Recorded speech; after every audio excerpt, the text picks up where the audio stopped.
Mais une décrue amorcée tout de même sur les Gaves, mais elle n'est pas encore visible, vous l'avez vu, en aval, comme à Aire-sur-la-Dour, où on a enregistré une pointe cet après-midi à 3 mètres, inondant une partie de la ville basse. On s'attend encore à une remontée du niveau jusqu'à tard dans la soirée, mais pas au-delà de 3,10 mètres. Des images de Clément Hallette.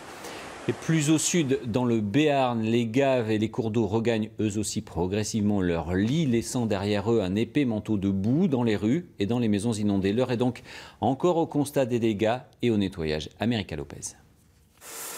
L'eau s'est retirée de Salis de Béarn, mais elle laisse d'impressionnants dégâts. Tout le centre du village a été inondé. L'office du tourisme a été carrément ravagé.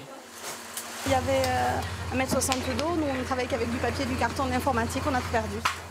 De l'eau et de la boue dans tous les commerces, il n'y a presque rien à sauver.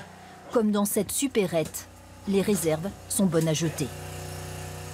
Là le magasin, c'est foutu. La saison, elle est finie là.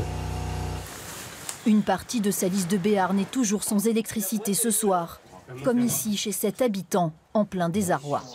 Je pense que les artisans vont être occupés pendant les prochains mois. Ils ne pourront pas être partout en même temps. Qui est-ce qui va être prioritaire? Comment on va pouvoir vivre pendant quelques mois comme ça? Le travail de nettoyage est considérable. Aux côtés des habitants, des pompiers et de la Croix-Rouge qui ont œuvré toute la journée, des employés de communes voisines sont venus prêter main forte. Ces bénévoles viennent de Bayonne.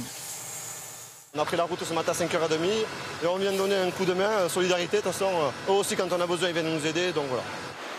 Les intempéries ont également laissé des traces en montagne.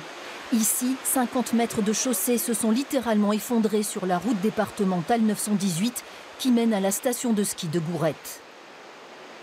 Avant qu'on puisse passer avec un véhicule, il va y avoir au moins pour moi 6 mois de travaux faciles. À Gourette, il n'y a pas de commerce encore pour l'instant. On va faire comme ce monsieur, c'est-à-dire qu'on va laisser nos voitures là, on va laisser nos voitures de l'autre côté de la boue, on passera à pied et puis on va se débrouiller comme ça.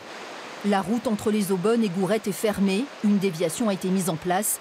Pour accéder à la petite station de ski, il faut passer par le col d'Aubisque.